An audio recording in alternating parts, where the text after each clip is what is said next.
Hey guys, welcome back to California Cooking. We have a great show for you today. First, I'm getting in the kitchen with Top Chef alum Chris Crary. He's whipping up a summer risotto. Then I'm learning how to grill up some tasty fish tacos from a chef that knows a thing or two about seafood. And if you're looking for a place to cool off this summer, Megan Tellis is taking us to a sweet spot specializing in milkshakes. First up, I'm taking you to a new hotel restaurant right on the Sunset Strip, and they're cooking up fresh, sustainable Southern California cuisine.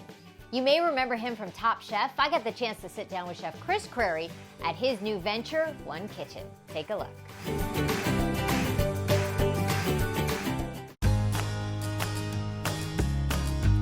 Hi, Chef Chris. Hi. How are you? Good, how are you? Good, we're in the lobby of the beautiful hotel where your restaurant is. We're in West Hollywood. This is One Hotel. What was the concept for your menu and what you wanted your restaurant to feel like? The menu concept was California, first and foremost, because California has the best produce. It has, you know, some of the best stuff in the world. And then I wanted to bring in some of my experiences through my life journey into the restaurant as well. So I have an Italian background in my cooking, and some Asian, so I like to kind of play on all of those things. So it's really made its way into, we're a very vegetable-driven restaurant.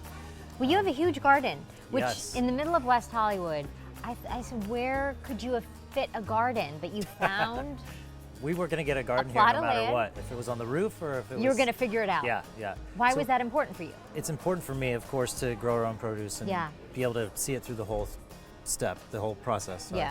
But it was also important for me, for the staff, for everyone else to kind of know where food comes from and how it's grown and how to take care of it. And, you know, it's a much bigger philosophy for me. Yeah. How did you find yourself on Top Chef? How did that happen for you and what was that experience like? There's a rigorous casting process. Really? Yeah. And you wanted to do it, so you submitted yourself for it? Yeah. Yeah. I wanted to try it out just to see if I could do it. Yeah. And, you know. Is it as intense as it looks when you're watching at home? It's more intense than when you're watching home, because you only see 44 minutes an episode, and sometimes we're filming for 36 hours straight to get that 44 minutes. Did it make you a better chef? 100%, yeah. Really? Especially when, you know, there was, I think, 29 of us total. Yeah. When you get 29 amazing chefs in one area, and they're just feeding off of each other, and oh, he did that, oh, I can do this better, and, you know, just like, it was a really great experience. Does your wife cook? She loves to bake. Oh, yeah. Well, then she picks up where you which is amazing. Yeah. Did she watch you on Top Chef? She did not, no. Okay. No. She wasn't. I don't know if she's watched it to this day. Really? Yeah. Have you seen Twilight? That's how we met. Really? What do you mean? You were watching? Oh, it's a long story. Really? I'll do the quick version. Okay. I was back in Ohio doing the county fair right after Top Chef. Okay. I was running on the treadmill in my mother's basement. Yeah. You know, every house in Ohio has a basement. Yes. There was a TV on. Twilight was on. I couldn't change the channel. I was like, oh, okay, I'll stay with this. Yeah. And I Googled hot redhead Twilight. Her name came up. I copy and pasted it into Twitter. No. And then I tweeted to her. No, you didn't. And as I was running on the treadmill, she responded, and I was like, what is this? This is the best story ever. Yeah. You're kidding. Yeah, she responded, do I know you? I said, no, not yet, but you will when you come in and let me cook you dinner.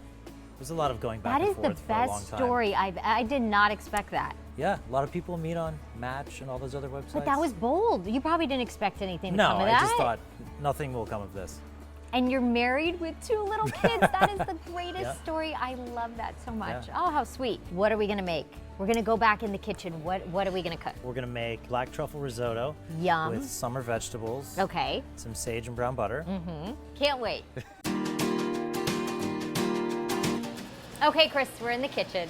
Yes. What a beautiful kitchen, a lot of room. Thank you, yeah, Right? It's big. there's a lot of space. So what are we gonna make? All right, we're gonna make a black truffle risotto. I smell truffle as soon as I walked in.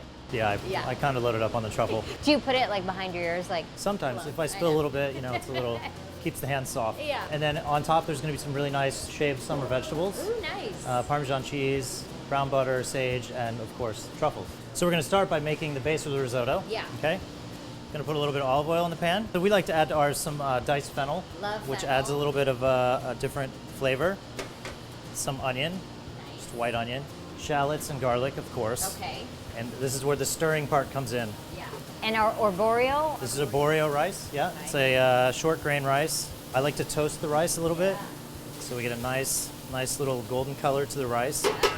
And this is also when you want to add a lot of salt, Okay. because it's hard to get salt back into it if you're gonna, par cook it or you do it later.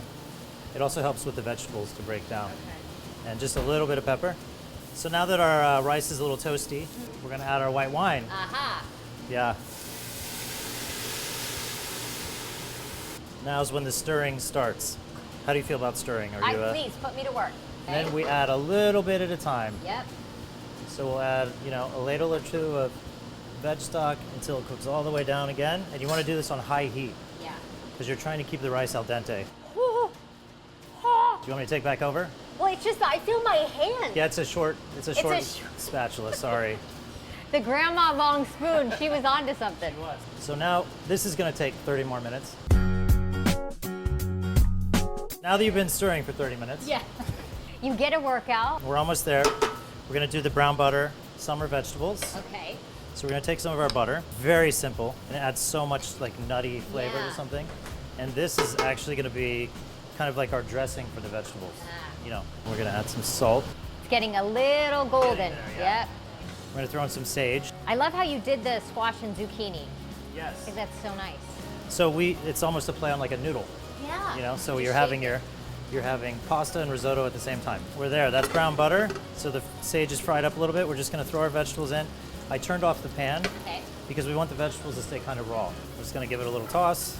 The vegetables are going to cool down the butter. Now they're coated a little bit. We've reached the final stage of our risotto here. It's beautifully creamy. It almost has like an oatmeal consistency. Yeah, exactly. Yeah. So now is when you're going to turn off the heat, Okay. when you can kind of slide your spatula or spoon across and you don't see liquid come out. Yep. This is our little secret. So this is truffle butter. So we add our truffle butter, and you always want to do it off the heat so it stays nice and creamy and it doesn't break. Right. And we're also going to add some Parmesan cheese. This is pretty much done. Okay, you want your risotto to still be creamy and kind of liquidy. All right. We're going to finish with our vegetables on top. A little bit of more Parmesan on top. This was so easy once the 30 minutes was up of stirring the rice. Fastest 30 minutes ever, right? Yeah. And then we have our black truffles. Oh, wow. We have a few over here. Wow, that There looks we have our so beautiful. What a colorful table. And Yeah. our risotto with Yeah. the zucchini and the squash and the, of course, truffles shaved all over. Cheese, brown butter.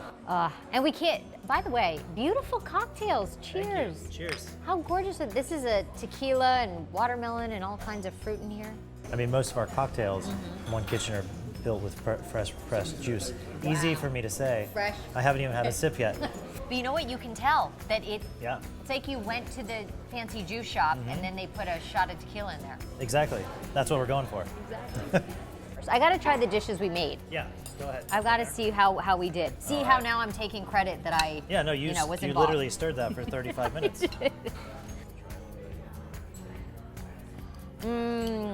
That is delicious. It's creamy. It's a little bit lighter than a traditional risotto, right? But it's surprising because there's brown butter and truffle butter in there. So good. Chef, thank you again. Thank you this so was much. such a pleasure. Cheers. Congratulations. Thank you so much. Thank you for coming. Chef Chris is such a sweet guy, and I loved the design of this hotel. Plus, Chef Chris taught me how to make another dish on the menu, his miso cod. If you want to find out how to make that, go to ktla.com. Coming up, picture-perfect ice cream shakes. Megan Tellis takes us to a dessert lover's dream. Then I'm making a French bread taco pizza for Levi, but will he like it? But first, I'm learning how to grill up the most delicious fish tacos with Slapfish founder and chef Andrew Gruel. That's coming up next.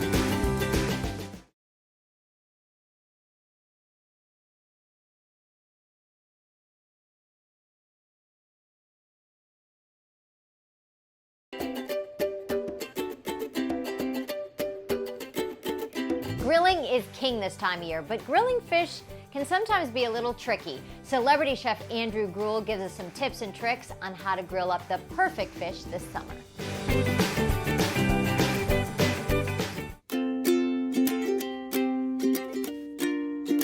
I'm here with Andrew Gruel, the guy behind Slapfish, which started in Huntington Beach. Yes. Yeah, you have such a great story, and we're outside, beautiful backyard, grilling season, and we're gonna make some fun stuff, but you're all about fish. All and about seafood. seafood. Yep, everything. But I love how your business started, because I was reading about you that you started with a truck, and a lot of people start with a food truck. Now you have 21 locations. Correct. But you were saying that, and this is true, I love fish. A lot of people that, you know, and I think it's becoming more and more popular where people are cutting down on meat, eating more fish.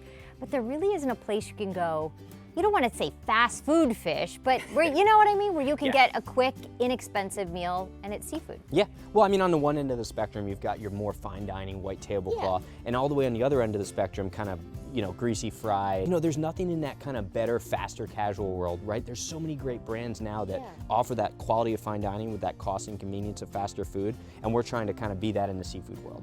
And then also I heard that it was, you know, during the recession, you had lost your job, and a lot of times that's when really good ideas come to people, you know, when you need to figure it out. And this is when you got the idea? Yeah, coming through that, so I actually came out to the West Coast to start a program with the Aquarium of the Pacific called Seafood for the Future. Okay. And it was a sustainable seafood awareness program. And I was doing that at my only time outside of the restaurant industry. And being immersed in that world, I realized, wow, consumers need to eat more seafood, and they want to, that's the thing, but they're so confused about it, right? And there aren't many options out there outside of those two polarized ends we talked about. So thus Slapfish was born. I'm sure you love summer for grilling season, like most of us do. What are some of the things that you love to grill when it comes to seafood? Well, I love grilling oysters, right? And that's something people don't always think, hey, let's grill oysters. That's a fun one. But I love all fish grilled. But for me, when I go out and I think seafood grilled, that's when I want to try new species, right? Kind of break away from the salmon, the shrimp, the tuna, and get into some of those underutilized, lesser known species. Where do you get your seafood for the restaurant? All over? All over, yeah. So we work either with the fishermen or we work with the fish farm itself. And I would say the split between wild and farmed is about 50-50. You know, it's just about kind of knowing where your seafood comes from. Okay, Andrew, trout tacos. You have the trout, it's been filleted, right? Okay. And why trout? I love trout for both its environmental friendly kind of nature, right? This is a fish that is farmed, and it's farmed in a way in which really there's no kind of harmful effect to the surrounding ecosystem, right? They can do it in these large raceways, really clean water, control the feed. You know, it's the best of both worlds. And then it's also incredibly healthy. It's relatively inexpensive, so this isn't one of those $10, $20 a pound fish. You can get this for less than $10 a pound. So you have a really clever idea, and when grilling fish on a grill, you always picture you're gonna need the, you know, the scraper to get all the bits off because it's gonna stick. So you've come up with a pretty genius idea to avoid that. What we like to do when we're grilling fish is we like to actually take, I'll just slice some lemons up here. So slicing the lemons and then utilizing that as the foundation upon which you grill the fish, it fulfills two goals, right? So number one, the fish won't stick. Number two, you're getting some of the flavor from the lemon in there as well. So we lay these down, and then what we did was we created a real simple seasoning for the fish. And I like this because it doesn't overpower the fish. And it's just a bit of oregano, onion powder, garlic powder, and sugar, right? So the sugar itself brings out some of the natural sweetness in the fish. Anytime you can get fish with skin on, you want to go for that because there's so much flavor and vitamin between the skin and the actual fish itself. That's where all those healthy fats are. So I'll lay this down skin side down, right? And then when we close the grill, kind of, you know, the smoke is going to circulate around the top of the fish, and then it's going to imbue the flesh itself with all that great smoky flavor. And you've seasoned it pretty heavily, so it's going to take on that flavor. So the trout is going to be a real simple 2 to 3 minutes. We'll close this lid, and while that's cooking, you know, what are some of the other great ingredients that go with tacos? Obviously guacamole. What we did here was we pickled a little bit of cabbage. So once again, we're always thinking about, can we make it healthy? And cabbage has got a ton of nutrients and vitamins. What we did here was we just, for a quick pickle, right, any vegetable, you just do a heavy salt on it for a couple minutes to kind of purge all that liquid out. I leave a lot of the salt on there, and then I take 1 part vinegar to a 1/2 part sugar or any sweet ingredient. I bring that to a boil and pour it over. And then from there, it softens it a little because it's hot liquid. It softens it, it cooks it, and then it really imbues that pickling liquid. From there, you can add any flavor you want. We've got our guac here, we've got our pickled cabbage, and then we're just gonna throw some yellow corn tortilla shells on the grill right before we pull the fish off, and then we'll build the tacos. So what we'll do is we'll just go ahead and build we'll build a couple tacos here. So great, so we've laid down the avocado, and then, you know, I'm just gonna flake some of this fish just kind of right off the skin, And hey, this is a 1-spoon meal, so I we're just gonna know. keep going through No here. dishes, Andrew. That's what we're trying to do. Cilantro at the end, and in that cabbage, obviously you've got all the acidity, so you don't even need any lemon on here. Plus, with the grilled lemon, you're all set. Andrew, this was so easy. I'm impressed. Simple. Simple. And are we ready to give it a try? I'm definitely ready to cheers. Okay.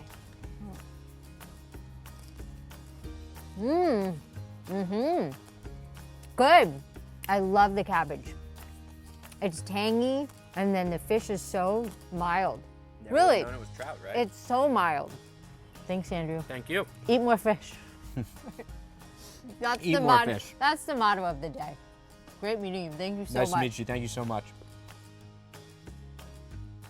See, grilling fish, there's nothing to be afraid of. Those tacos were so easy and delicious. And Chef Andrew taught me how to make a grilled oyster appetizer. To find out how to make that, go to KTLA.com. Coming up, if you're looking for milkshakes that are out of this world, Megan Tellis will tell you where to go. And I'm making a French bread taco pizza, but will Levi like it? That's coming up.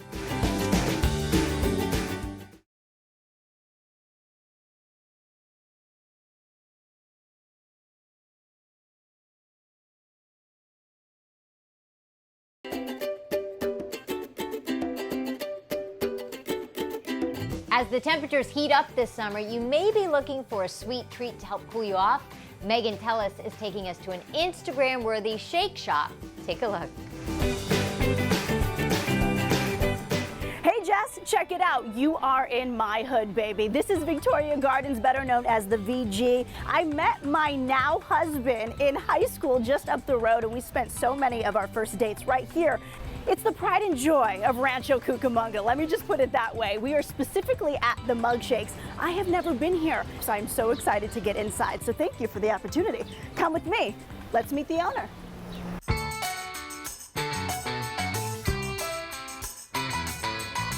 And here she is, Sonika Malik. You're from India. You were a wrestler in India. Yes. Did you have a strict diet? Did you drink milkshakes? Why milkshakes? I'm telling you, nobody have the milkshake in India.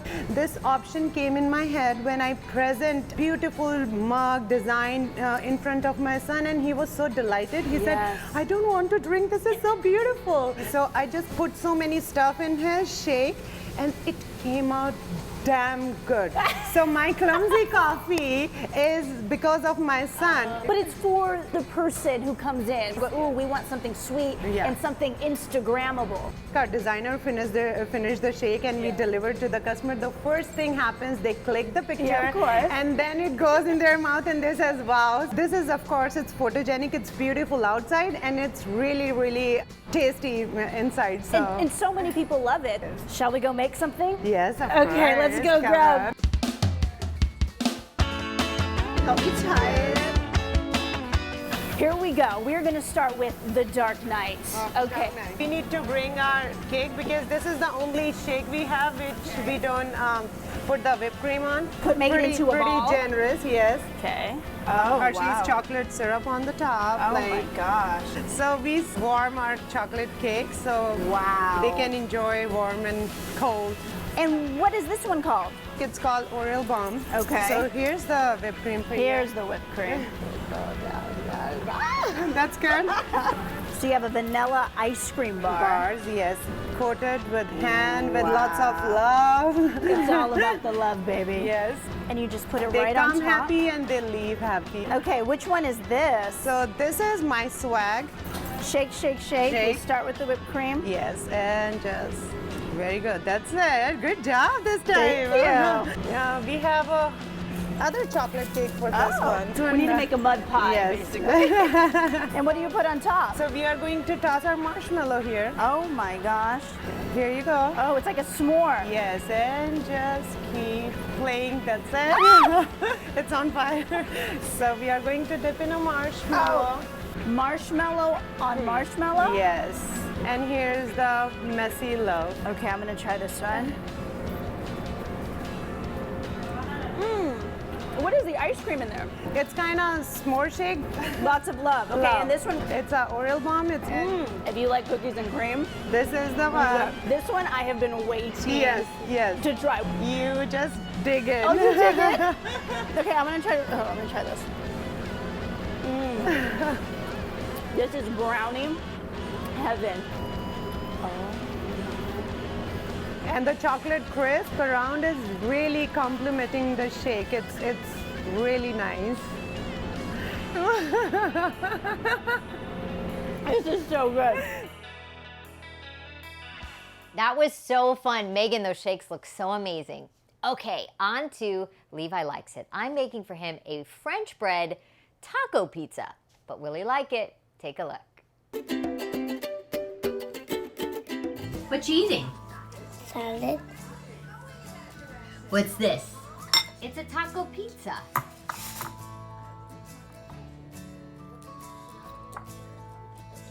What's wrong? No croutons. So are you gonna eat anything but Caesar salad? No. Is that the only thing you like? No meat.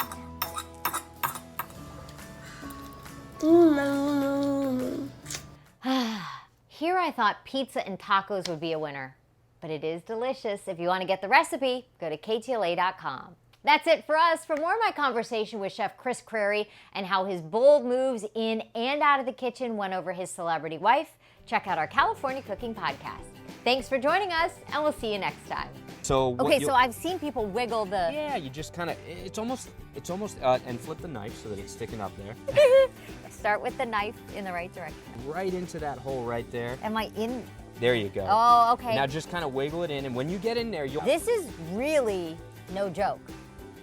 See, that's how people stab themselves. Yeah. I just broke the... These are really... Because you see those guys and they're shucking... A little trick of the trade too is if you don't have an oyster knife, you can use a screwdriver as well. You know what? I can feel I it. respect your wife. Major...